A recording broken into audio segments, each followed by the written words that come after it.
మన ప్రభు అయిన యేసుక్రీస్తు వారి నామంలో మీ అందరికీ నా వందనాలు చెల్లిస్తూ ఉన్నాను. ఈ ఉపవాస కూడికలో దేవుడు బయలుపరచుచున్న ఈ ఆత్మీయ విషయాలను మనం కూలంకషంగా అనేక సత్యాలు మనం నేర్చుకుందాం. దేవుని పరిశుద్ధ గ్రంథంలో మత్తయి సువార్త 28వ అధ్యాయం 19-20 వాక్యాలు మనం చదువుకుందాం. కాబట్టి మీరు వెళ్ళి సమస్త జనులను శిష్యులుగా చేయుడి, తండ్రి యొక్కయు కుమారుని యొక్కయు పరిశుద్ధాత్మ యొక్కయు నామంలోనికి వారికి బాప్తిస్మిచ్చుచు నేను మీకు ఏ సంగతులను ఆజ్ఞాపించుతునో వాటనన్నిటినీ గైకొనవలనని వారికి బోధించుడి. ఇదిగో నేను యుగ సమాప్తి వరకు సదాకాలం మీతో కూడా ఉన్నానని వారితో చెప్పాను. యేసు ప్రభుల వారు పరలోకానికి వెళుతూ 3 గురుతర బాధ్యతలను అప్పగించినారు ప్రభువారు. ఒకటి, మీరు వెళ్ళి సమస్త జనులను శిష్యులుగా చేయండి, నంబర్ 1. 2, వారికి బాప్తిస్మము ఇవ్వండి. 3వది, ఏ సంగతులను ఆజ్ఞాపించుతునో వాటన్నిటినీ గై కొనాలి అని వారికి బోధించండి. వీటిని ఇంగ్లీష్లో గ్రేట్ కమిషన్ అంటారు. యేసు ప్రభువారు మనందరికీ పరమ గురువు కనుకనే ఈ సృష్టికి వెళ్ళి సువార్తను ప్రకటించి అనేకులను నాకు శిష్యులుగా చేయమన్నాడు ప్రభువారు తన శిష్యులను. ఇందులో ఉన్న పరమార్థం ఏమిటి? శిష్యత్వంలో దాగి ఉన్న 5 సత్యాలు ఈరోజు మనం నేర్చుకుందాం. దేవుని పిల్లలమైన మనం శిష్యత్వపు లక్షణాలు కలిగి ఉండాలి. ఆయన శిష్యులుగా ఉండే లక్షణాలు ఎలా ఉంటాయి? ఆయన శిష్యులకు ఉండవలసిన లక్షణాలు ఏవి?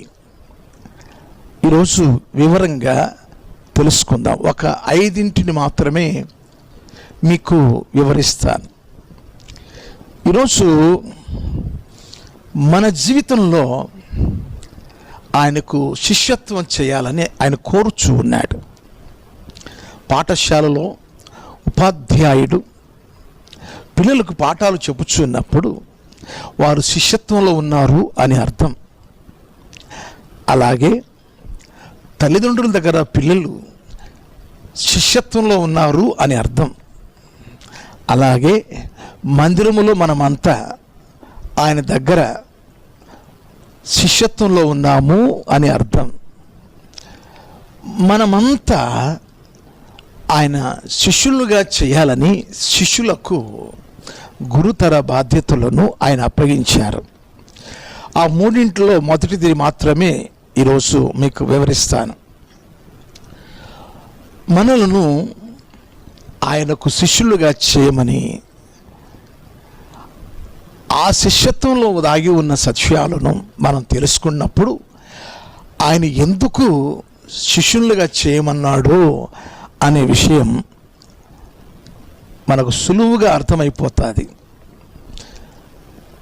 సరే, ఇప్పుడు అంశంలోకి నేను వచ్చేస్తున్నాను. శిష్యునికి ఉండవలసిన లక్షణాలు. మొదటిది, యోహాను సువార్త 13వ అధ్యాయంలో 35వ వాక్యంలో, మీరు ఒకరినొకడు ప్రేమ కలిగి ఉంటేనే నాకు మీరు శిష్యులు అవుతారని ప్రభువారు సెలవిచ్చినారు. ఒకరికొకరు మనం ప్రేమ కలిగి ఉండాలి. ప్రేమ కలిగి ఉండడము అంటే దాని అర్థం ఏమిటి? ప్రేమ కలిగి ఉండడము అనేది ఇందులో కొద్దిగా మీకు అర్థమవునట్లు ఒక 5 విషయాలు చెప్తాను. ప్రేమ కలిగి ఉండడము అనేది మొదటి విషయం, మనం ఒకరికొకరము క్షమించుకోవాలి. తెలియక ఒక్కోసారి పొరపాట్లు మన మధ్య జరుగుతాయి. సహోదరుల మధ్య, సహోదరుల మధ్య పొరపాట్లు వచ్చినప్పుడు క్షమించుకోవాలి. అలా క్షమించుకున్నప్పుడే మనం ప్రేమలో ఉన్నాము అని అర్థం. ఈరోజు ప్రియ దేవుని పిల్లరా, ప్రేమ క్షమించేది అని లేఖనం చెప్తుంది. మనం సామెతల గ్రంథం 10వ అధ్యాయం 12వ వాక్యంలో పగ కలహమును రేపును, ప్రేమ దోషములన్నిటినీ కప్పును. మీరు ఒకరికొకరు ప్రేమ కలిగి ఉంటేనే మీరు నాకు శిష్యులుగా ఉంటారు అని చెప్పిన మాటలో మీరు ఒకరికొకరు క్షమించుకోండి. సిలువలో ప్రభువు వారు చెప్పిన మాట, తండ్రి వీరేమి చేయుచున్నారు, వీరు ఎరుగరు, వీరిని క్షమించుము అని సిలువలో 7 మాటల్లో మొదటి మాట ఆయన క్షమాభిక్ష మన నిమిత్తం ఆయన కోరాడు. కొంతమంది మాట్లాడుకోరు, విశ్వాసులే ఒకే మందిరానికి వస్తారు, ఒకే సేవకుని దగ్గర ఒకే బోధ వింటూ ఉంటారు. వారి సీట్లు వేరుగా ఉంటాయి, వారు వచ్చే విధానం ఒకరి ముందు ఒకరి వెనుక. సంవత్సరాల తరబడి వస్తుంటారు కానీ సమాధాన పడరు, క్షమించుకోలేరు. అందుకోసమే నేను మిమ్మల్ని క్షమించిన ప్రకారం మీరు ఒకరినొకరు క్షమించుకోండి, లేకపోతే మీరు క్షమించబడరు అని మత్తయి సువార్తలో 18వ అధ్యాయంలో 35వ వాక్యంలో మనం చూస్తాం. ఒకరికొకరు మనం క్షమించుకోవాలి. దేవుడు మనలను ఎలా క్షమించాడో అదే రీతిగా ఇతరులు మనం క్షమించుకోవాలి. సహోదర సహోదరులను మనం క్షమించుకోవాలి. ఎఫెసీయులకు రాసిన పత్రికలో 4వ అధ్యాయంలో 32వ వాక్యంలో దేవుడు మనం క్షమించిన ప్రకారం మనము కూడా ఒకరికొకరము క్షమించుకుందాం. అది ప్రేమ కలిగి ఉండడము అంటే. ఈరోజు మన ఆలోచనలు ఒకసారి వాక్యంపై పెట్టండి. మనము క్షమించుకుంటున్నామా? పగ కలహమును రేపును, ప్రేమ సమస్త దోషములన్నిటినీ కప్పును. అదే మాట పేతురు రాసిన మొదటి పత్రిక 4వ అధ్యాయం 8వ వాక్యంలో కూడా మనం చూడగలుగుతాం. ఈ ప్రేమ కలిగి ఉండాలి కదా మనం. దేవుడు మనం క్షమించిన ప్రకారం మన సహోదర సహోదరులను మనం క్షమించుకుంటేనే ఆ ప్రేమలో మనం నిలిచి ఉంటాం. కనుక ప్రేమ క్షమించేది అన్నది ఈరోజు మనము తెలుసుకొని ఒకరికొకరు మనం క్షమించుకున్నప్పుడే మనము ప్రేమలో ఉన్నాము అని అర్థం. ప్రియులారా, రెండవది ఒకరికొకరు ప్రేమ కలిగి ఉండడము అంటే తగ్గింపు జీవితం కలిగి ఉండడం. ఒకవేళ వయసులో పెద్ద, అనుభవంలో పెద్ద కలిగి చిన్నవారుగా ఉన్న మీకు ఎవరైనా చెప్తే నీవేంటి చెప్పేది అని మాట్లాడకూడదు. పెద్దవారు కనుక నువ్వు సరి చేసుకోవాలి అన్న ఉద్దేశంతో పెద్దవారు చెప్పుచున్నప్పుడు తగ్గించుకోవాలి, ఎదిరించి మాట్లాడకూడదు. ప్రేమ కలిగి ఉండడం అంటే విధేయత కలిగి ఉండడం, లోబడి ఉండడం. మనము ఫిలిప్పీయులకు రాసిన పత్రికలో 2వ అధ్యాయంలో 3వ వాక్యంలో మనం చదువుతున్నప్పుడు ఎదుటివారు మనకంటే యోగ్యులు అని ఎంచాలి. అప్పుడే మనం తగ్గింపు కలిగి జీవించగలుగుతాం. అప్పుడే మనం ఒకరినొకరు ప్రేమించుకోగలుగుతాం. ఎదుటివారు మనకంటే తక్కువ చదివి ఉండొచ్చు, ఆస్తిపాస్తుల్లో తక్కువ అయి ఉండొచ్చు, అయితే మంచి మనసు ఉండొచ్చు, విధేయత కలిగిన జీవితం ఉండి ఉండొచ్చు మనకంటే. అందుకనే ఎదుటివారు మనకంటే యోగ్యులను ఎంచగలిగితే మనమందరము సమాన మనస్కులై ప్రేమ కలిగి తగ్గింపు జీవితం కలిగి మనం ఉండగలుగుతాం. మూడో విషయం అంటే ఒకరికొకరు ప్రేమ కలిగి ఉన్నప్పుడే ఆయనకి శిష్యత్వంలో మనం ఉండగలుగుతాము అన్న దానిలో ప్రేమ అనేది క్షమించేది, ప్రేమ అనేది తగ్గింపు జీవితానికి తార్కాణం. మూడవది అందులో ఒకరికొకరు ప్రేమ సూచకంగా వందనాలు చెప్పుకోవాలి, అంటే గౌరవార్థంగా వందనాలు చెప్పుకోవాలి. కొరింథీయులకు రాసిన మొదటి పత్రిక 16వ అధ్యాయం 20వ వాక్యంలో ఏముందంటే, పవిత్రమైన ముద్దు పెట్టుకొని మీరు ఒకరికొకరు వందనములు చేసుకొనుడి. అవును ప్రియులారా, పరిశుద్ధులు చేసే ఈ గౌరవమైన పరిశుద్ధమైన ముద్దు పెట్టుకొని ఒకరికొకరు వందనాలు చెప్పుకుంటారు. ఇది ఎంతో శుభ సూచకం. కనుక ఒకరికొకరు ప్రేమ కలిగి ఉండడం అంటే వందనాల చేత గౌరవించుకోవడం.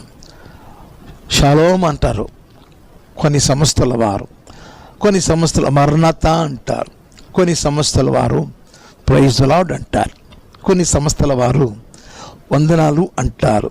ఇంక ఏదైనా అదంతా దేనికి చిహ్నం అంటే ఒకరినొకరు మనం గౌరవించుకోవడం, ఒకరికొకరు మనం ప్రేమ కలిగి ఉండడానికి అది సాదృశ్యం. మూడో విషయాన్ని మనం విన్నాం.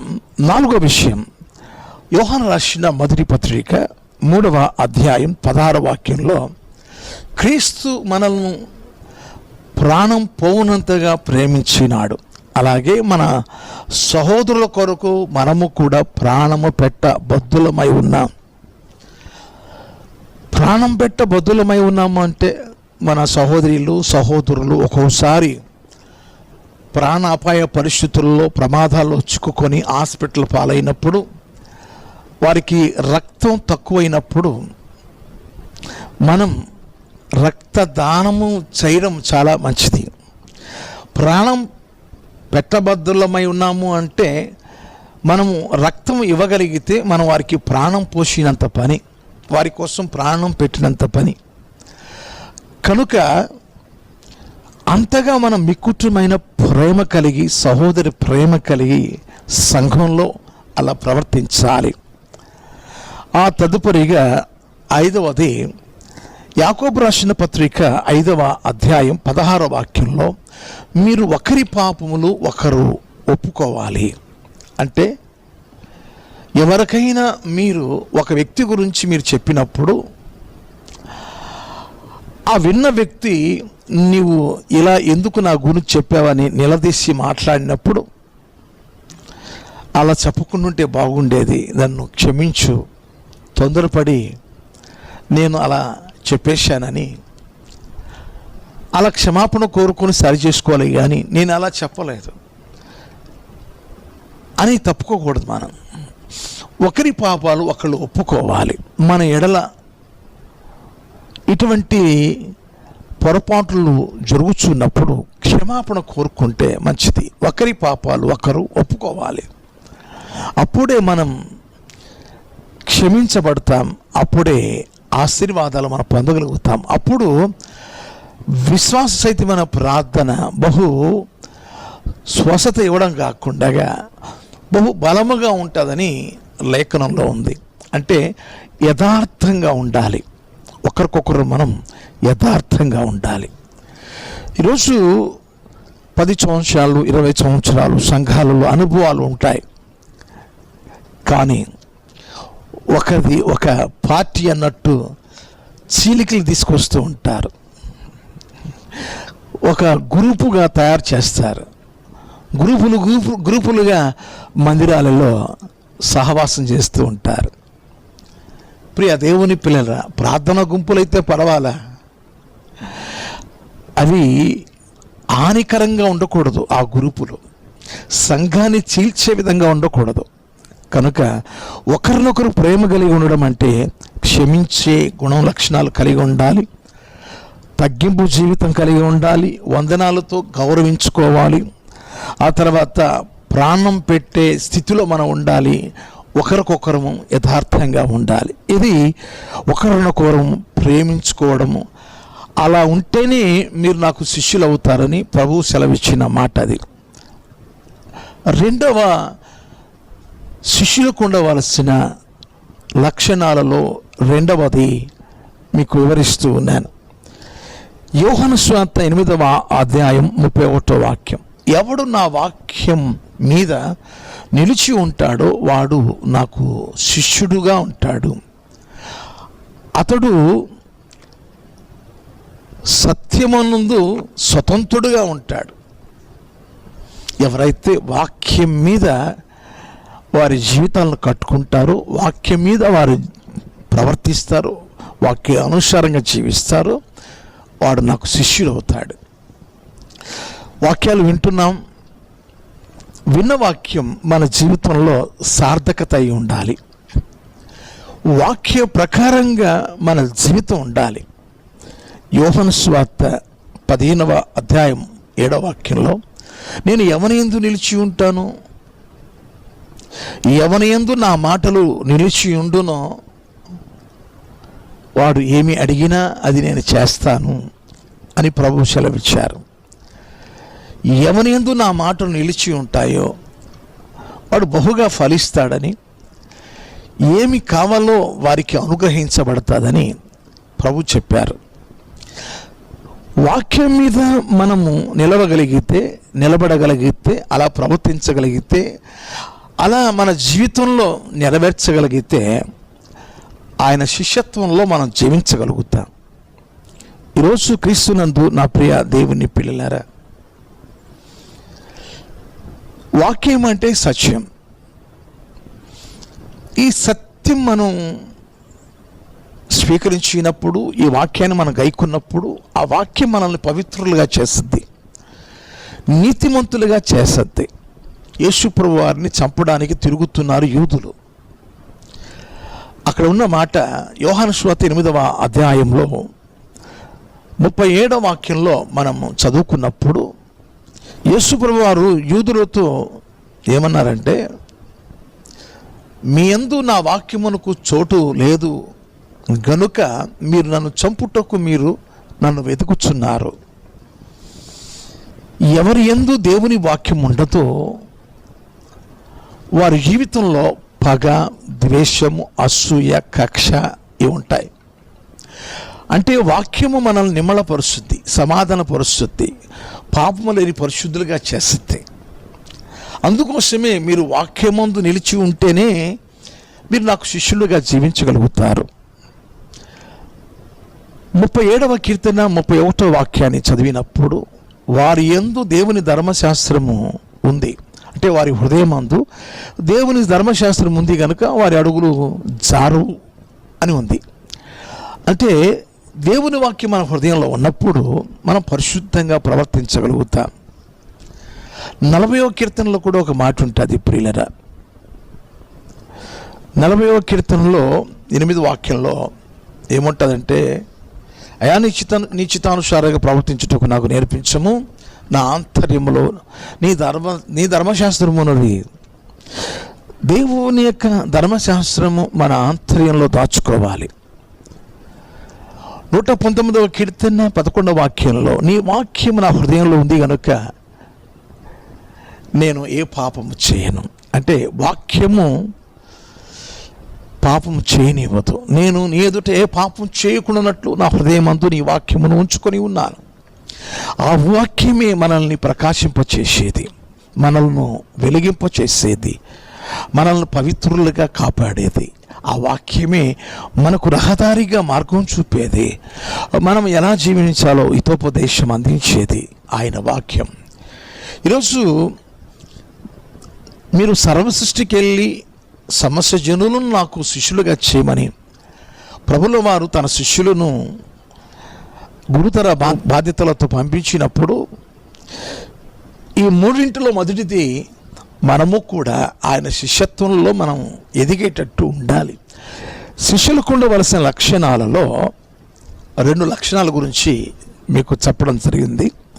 ఇప్పుడు 3వది ప్రియులారా, లూకాసు వార్త 11వ అధ్యాయం 27వ వాక్యాన్ని మనం ఎవరైతే ఈ వాక్యాన్ని మీరు చదవగలుగుతారో, ఎవరైతే తన శిలువనెత్తుకొని నన్ను వెంబడిస్తారో వారు నాకు శిష్యులుగా ఉండగలుగుతారు. ఎవరైతే తన సిలువనెత్తుకొని నన్ను వెంబడిస్తారో వారు నాకు శిష్యులుగా ఉంటారు. ఈరోజు క్రీస్తునందు ప్రియ దేవుని పిల్లలరా, సిలువ అనేది శ్రమకు సాదృశ్యం. సిలువ లేకపోతే మహిమ లేదు ప్రియులారా. శ్రమ లేకపోతే మహిమ లేదు. లోకములో మీకు శ్రమ కలుగును, అయినను ధైర్యం తెచ్చుకోండి, నేను లోకాన్ని జయించి ఉన్నాను. ఎవరైనాను క్రైస్తవుడైనందుకు శ్రమ బాధ అనుభవించినలా అతడు సిగ్గుపడక ఆ పేరును బట్టి దేవుని మహిమపరచవలెను. శ్రమలో దేవునికి మహిమ తీసుకురాగలుగుతాం ప్రియులారా. నా నిమిత్తము జనులు మిమ్మల్ని నిందించి హింసించి మీ మీద చెడ్డ మాటలు పలుకున్నప్పుడు మీరు ధన్యులు. ఈరోజు దేవుని నమ్ముకున్నాం కాబట్టి మీకు స్కాలర్షిప్ లేవు, బీసీసీ కనుక మీకు ఉద్యోగం లేదు, మీకు అన్నిట్లో ఎక్కడ కూడా మీకు వాటా లేదు అని ఒకవేళ బహిష్కరణ లోకంలో జరగవచ్చు. యథార్థంగా క్రైస్తవులుగా మనం జీవిస్తున్నప్పుడు లోకం మనం ద్వేషిస్తుందని ప్రభు చెప్పాడు. యోహాను సువార్త 15వ అధ్యాయం 19వ వాక్యంలో, నేను మిమ్మలను లోకము నుంచి ఏర్పాటు చేసుకున్నాను కనుక లోకం మిమ్మను ద్వేషిస్తుంది. లోకము తన వారిని స్నేహిస్తుంది, నేను ఏర్పాటు చేసుకున్న వారిని ద్వేషిస్తుంది. కారణం ఏమిటంటే సత్యానికి ఎవరు ఒత్తాసు పలకరు, ఎవరు అనుమతితో ముందుకు రాలేరు, ఎవరు మద్దతు ఇవ్వలేరు, సపోర్ట్ చేయలేరు. సత్యము అనేది అది త్యాగముతో కూడినది. ఈరోజు శిలువనెత్తుకొని ఆయన వెంబడిస్తేనే ఆయన శిష్యత్వంలో ఉండగలుగుతాము. అంటే శ్రమలను ప్రభు కొరకు మనం అనుభవించాలి. శ్రమలలో నుండి మనం ఈ లోకాన్ని విడిచి పరలోకానికి చేరుకోవాలి. శ్రమయే దేవునికి మహిమను తీసుకొస్తుంది. అగ్ని వంటి శ్రమలలో దేవుణ్ణి మహిమపరచాలి. 4వ కారణాన్ని అంటే శిష్యునికి ఉండవలసిన లక్షణాలలో 4వది లూకాసు వార్త 14వ అధ్యాయం 33వ వాక్యం, సమస్తమును విడిచిపెట్టిన వాడే నాకు శిష్యుడు. ఈ లోకంలో నేత్రాశ, శరీరాశ, జీవపు డంబం ఉంది. ఈ లోకంలో లోక సాంప్రదాయాలు, ఆడంబరాలు, లోకంలో ఆకర్షణలు, లోకంలో పద్ధతులు, మర్యాదలు, ఇవన్నీ లోకంలో ఇమిడి ఉంటాయి. మనం పేతురు రాసిన మొదటి పత్రిక 1వ అధ్యాయం 18వ వాక్యంలో పితృపారంపర్య వ్యర్థ ఆచారములను మనం విడిచిపెట్టాలి. సమస్తమును విడిచిపెట్టాలి అంటే ముందు మన పితరులు మనకు నేర్పిన కొన్ని ఆచారాలు, సాంప్రదాయాలు ఉంటాయి. ఒక విధవరాలు ఎదురొస్తే శుభమని కార్యక్రమానికి మేము వెళుతుంటే విధవరాలు వచ్చిందని పక్కకి వెళ్తారు, సణుగుతారు. ఆమె మీకులాగా ఒక తల్లికి పుట్టిందే. అనారోగ్య పాలై తన భర్తను పోగొట్టుకున్న కారణం చేత ఆమెను చిన్న చూపు చూస్తే, నీవు చిన్న చూపు చూస్తే నా దేవుడు చిన్న చూపు చూడలేదు. విధవరాండ్ర పక్షంగా నేను ఉన్నానని, అనాథుల పక్షంగా నేను ఉన్నాను అని వారి జోలికి మీరు వస్తే నేను మీకు విరోధిగా ఉంటానని దేవుడు సెలవిచ్చినాడు. తుమ్మితే చాలు, జలుబు చేసి తుమ్మితే ఆగు అంటారు కొంతమంది. అంటే వారి పితరులు నేర్పించిన కొన్ని ఆచారాల గురించి చెప్తున్నాను. పిల్లి అడ్డు రాకూడదు, కుక్క అడ్డు రాకూడదు. శుభమని కార్యక్రమం కోసం మేము వెళుతుంటే కుక్క అడ్డు వచ్చింది, పిల్లి అడ్డు వచ్చింది అని ఆగిపోతారు. కొంతమంది వెనక్కి వెళ్ళిపోయేసి మరుసటి రోజున వెళ్తారు. ఎందుకు మీకు ఈ విషయాలు చెప్పుచున్నానంటే, మూఢ నమ్మకాల మీద, పితృ పారంపర్య ఆచారాలు ఇంకా చాలామంది కుటుంబాలలో ఆచరిస్తూ ఉంటారు. వాటిని మనం విడిచిపెట్టాలని, సమస్యను విడిచిపెట్టిన వాడే నాకు శిష్యుడు. ఇంకా మన దగ్గర అల్ప సంపాదన ఉంటుంది, అక్రమముగా సంపాదించిన సంపాదన. వడ్డీ వ్యాపారం చేసో లేకపోతే ఇంకా ఎన్నో అబద్ధాలాడి వ్యాపారం చేసో, ఇంకా ఎన్నో అక్రమముగా ఇతరుల దగ్గర దొంగతనం చేసో, లేకపోతే మరొక రూపంలో ఆస్తిని సమకూర్చుకుంటారు. అందుకోసమే ఒక ధనవంతుడు వచ్చి నిత్య జీవానికి వెళ్ళాలంటే ఏం చేయాలంటే, నీకు ఉన్నది ఒకటి కొదువుగా ఉంది, అదేంటంటే నీ ఆస్తి అంతటిని అమ్మి నన్ను వెంబడించు అన్నాడు ప్రభుల వారు. కానీ ఆ ధనవంతుడు ముఖము చిన్నపుచ్చుకొని వెళ్ళిపోయాడు. అక్రమ ఆస్తి తన దగ్గర ఉన్నప్పుడు జక్కయ్యకు తెలిసింది, ఇది నా దగ్గర ఉండకూడదని. వెంటనే అది ఎవరి దగ్గర అయితే తీసుకున్నాడో వారికి 4 అంతలుగా తిరిగి ఇచ్చేసి నీతిమంతుడిగా ఎంచబడ్డాడు, విశ్వాసిగా ఎంచబడ్డాడు. సమస్యను విడిచిపెట్టి మనం దేవుని వెంబడించాలి. మన దగ్గర ఏవేవి వ్యర్థమైన ప్రవర్తన ఉన్నదో, ఏవేవి వ్యర్థాలు ఉన్నాయో, కొంతమంది అనవసరంగా సిగరెట్ తాగుతుంటారు, దానికోసం లక్షలాది రూపాయలు తగలబెడుతుంటారు. కొంతమంది మద్యం సేవిస్తూ ఉంటారు, దానికోసం లక్షలాది రూపాయలు తగలబెడుతూ ఉంటారు. భార్య బిడ్డలకు ఇవ్వవలసిన ఆ డబ్బును వీటి కోసం, ఈ వ్యసనాలకు ఖర్చు పెడుతుంటారు. వాటన్నిటిని విడిచిపెట్టాలి. మనం సమస్యను విడిచిపెట్టిన వాడే ఆయనకి శిష్యుడుగా, అర్హుడుగా జీవించగలుగుతాడు. మార్కు సువార్త 10వ అధ్యాయంలో 28వ వాక్యంలో అదే మాట ఉంటుంది. ప్రియులారా, మేమందరము సమస్తమును విడిచిపెట్టి వచ్చామని పేతురు గారు సాక్ష్యం ఇస్తారు. శిష్యులందరూ కూడా వారు సమస్తమును వదిలిపెట్టేశారు. వారి కన్న తల్లిదండ్రులను, కన్న ఊరును, బంధువులను, రక్త సంబంధీకులను, స్నేహితులను, తన తోటి వారిని, తన సొంత ఊరిని, అన్నిటిని వదిలిపెట్టేసి ప్రభువే సర్వస్వమని చివరికి ప్రభు కోసం హతసాక్షులైపోయారు. కనుకనే పరలోక రాజ్యంలో సింహాసనాల మీద వారి పేర్లు చెక్కబడి ఉంటాయని ప్రభు సెలవిచ్చినారు. మనం సమస్తమును వదిలిపెడితేనే ఆయన శిష్యత్వంలో మనం జీవించగలుగుతాం. కొంతమంది టీవీలో వచ్చే సీరియల్స్, టీవీలో వచ్చే సినిమాలను వదిలిపెట్టరు. దయచేసి దేవుని కొరకు సాక్షులుగా మీరు జీవించవలసిందిగా ప్రభు పక్షంగా మీకు మనవి చేస్తూ ఉన్నాను. ప్రియులారా, సమస్యను వదిలిపెట్టిన వాడే ఆయనకు శిష్యులుగా జీవించే అర్హత ఉంటుంది. చాలామంది దేవుని కొరకు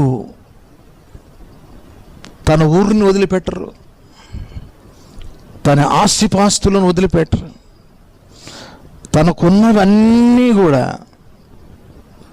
ప్రజలను వదిలిపెట్టరు, ఆ ప్రాంతాన్ని వదిలిపెట్టరు, అక్కడే ఉండి సేవ చేస్తూ ఉంటారు.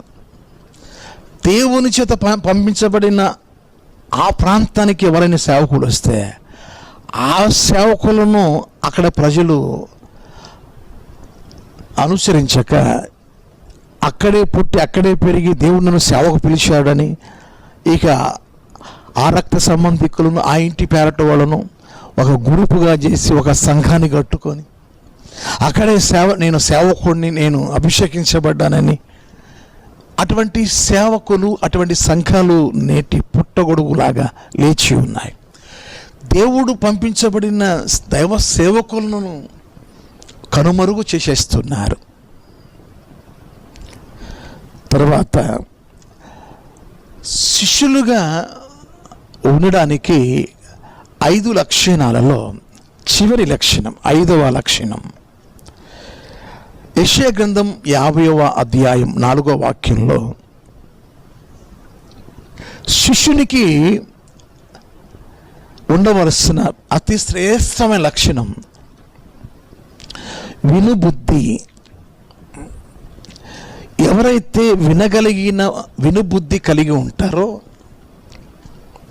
వారే అనేక ఆత్మీయ విషయాలు ఊరడించు జ్ఞానం కలిగి వారు బోధించగలుగుతారు.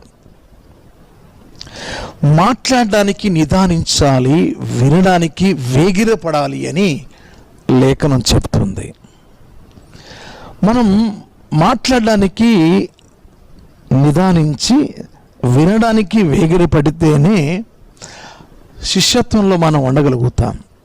వినుబుద్ధి చాలామంది చెప్పడానికి ప్రయత్నం చేస్తారు, కానీ వినడానికి ఆసక్తి కలిగి ఉండలేరు. ఇంతసేపా అంటారు, ఇంతసేపు వినాలా అంటారు. ఇర్మీయా గ్రంథం 22వ అధ్యాయంలో 21వ వాక్యంలో నీవు క్షేమంగా ఉన్నప్పుడు క్షేమకాలమందు నేను నీతో మాట్లాడి తిని నేను వినను అను నువ్వు అంటివి, వినకపోవట నీ బాల్యం నుండి నీకు వాడుక. ఆ తల్లిదండ్రులు చెప్తారు ఏమని చెప్తారంటే, బాల్యం నుండే వీడికి వినే బుద్ధి లేదండి, బాల్యం నుండే ఈ అమ్మాయికి వినే మనస్తత్వం లేదండి. స్కూల్లో కూడా టీచర్లు చెప్తుంటారు, కొంతమంది వినరండి, అసలు దిక్కులు చూస్తూ ఉంటారు, మాట్లాడుతూ ఉంటారు. మందిరానికి కూడా కొంతమంది వచ్చి వెనుక చైర్స్లో కూర్చొని మాట్లాడుకుంటూ ఉంటారు. దైవజనుడు మాట్లాడుచున్నప్పుడు వాళ్ళు మాట్లాడింది వారికి ఎలా వినిపిస్తుంది, వాళ్ళు ఏమి వింటారు? వాళ్ళు వినకపోగా వినేవారికి చాలా ఆటంకంగా తయారవుతారు.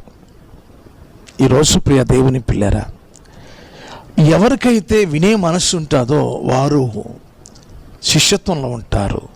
శిష్యులకు దేవుడిచ్చిన వరం అది, వినే మనస్సు. వినుట వలన విశ్వాసం కలుగుతుంది. ప్రియులారా, రాహాబు వేశ్య దేవుని మాటలు వినుట చేత ఆమె గుండె కరిగిపోయినట్టు విశ్వాస మూలంగా క్రియల మూలంగా ఆమె నీతిమంతురాలుగా ఎంచబడింది అని మనం యెహోషువ గ్రంథం 2వ అధ్యాయంలో 11వ వాక్యంలో చూడొచ్చు.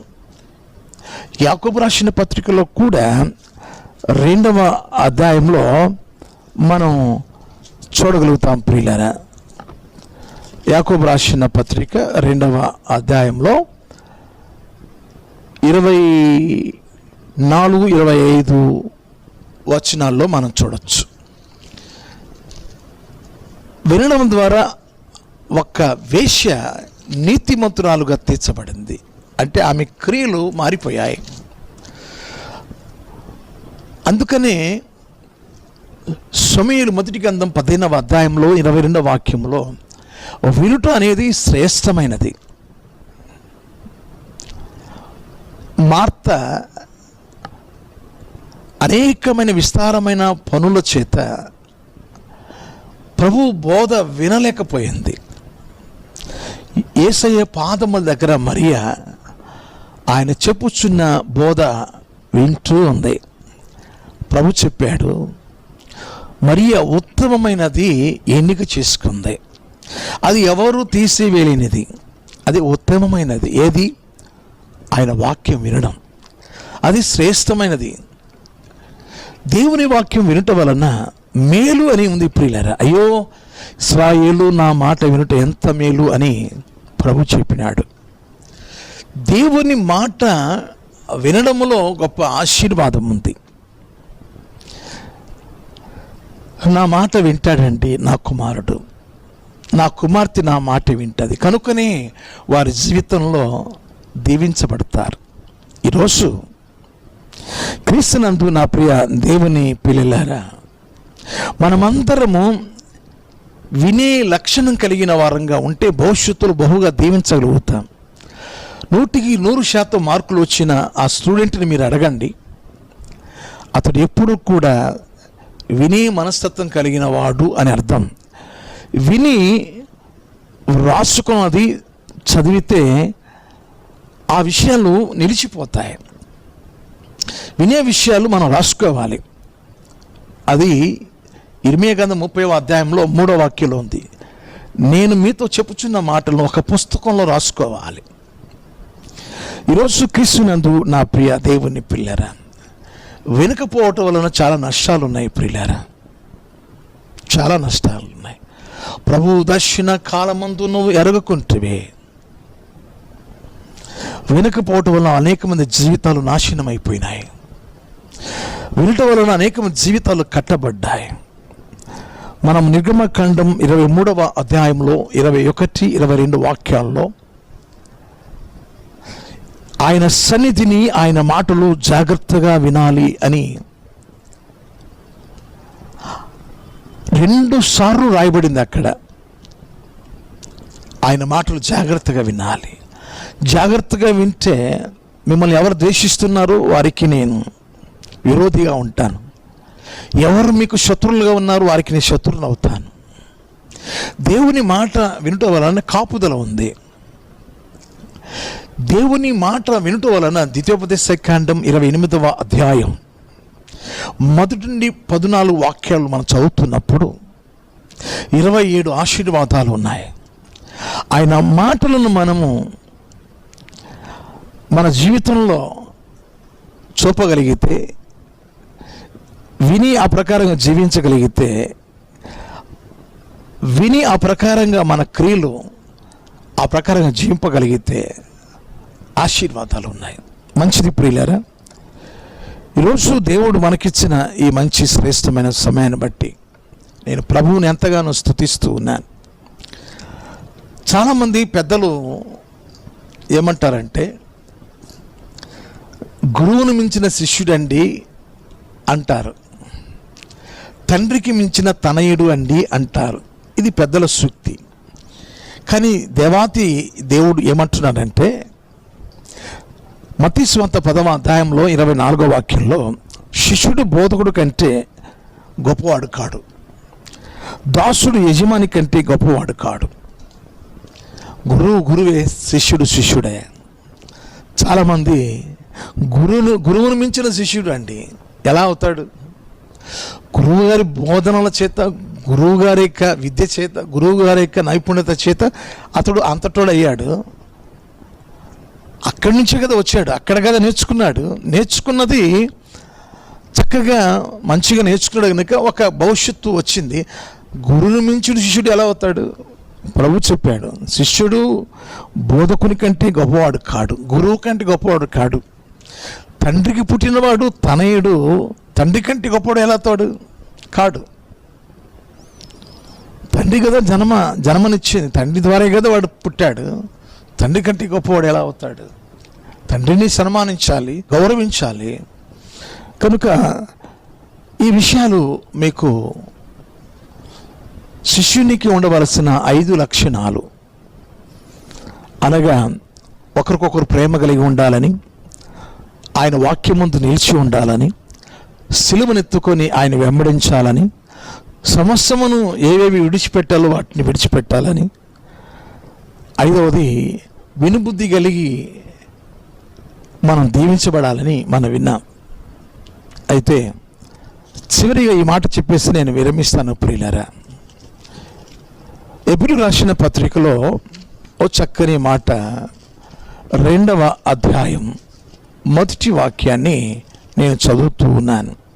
కావున మనము వినిన సంగతులను విడిచిపెట్టి కొట్టుకొని పోకుండానట్లు వాటి యందు మరి విశేష జాగ్రత్త కలిగి ఉండవలెను. మనం ఈరోజు ఏవేవి విన్నామో, విన్న వాటిని బట్టి మనము జాగ్రత్త పడాలి, విశేషమైన జాగ్రత్త కలిగి ఉండాలి. విన్నది కొట్టుకుని పోకుండా కాపాడుకోవాలి. విన్నాం, మర్చిపోతాం. మర్చిపోకుండా ఉండేదానికి కూడా రికార్డ్ చేయబడినవి మళ్ళీ వింటూ ఉండాలి. చెప్పబడిన విషయాలు ఒక నోట్స్లో రాసుకోవాలి. అది విశేషమైన జాగ్రత్త తీసుకోవడం అంటే. శిష్యునికి ఉండవలసిన 5 జాగ్రత్తలు దేనికి అంటే, ఆయన శిష్యత్వం చేస్తే ఏం జరుగుద్ది అంటే పరలోకానికి మనం చేరుకుంటాం. ఆయన కోసం ఆ రీతిగా మనం త్యాగం చేసినప్పుడు మనకిచ్చే బహుమానం ఏమిటి అంటే ఇహలోకము నుండి పరలోకానికి వెళతాం. మనం ఆయన ఉన్న చోటికి మనం వెళతాం. ఆయన ఏమై ఉన్నాడో ఆ మహిమ కలిగిన ఆ రాజ్యం, మహోన్నతమైన ఆ జీవితం దేవుడు మనకి ఇస్తాడు. జీవ కిరీటం ఇస్తాడు. ఆయన రాజుల రారాజు అయితే మనలను రాజులని యాజక సమూహంగా మన జీవితాన్ని హెచ్చిస్తాడు.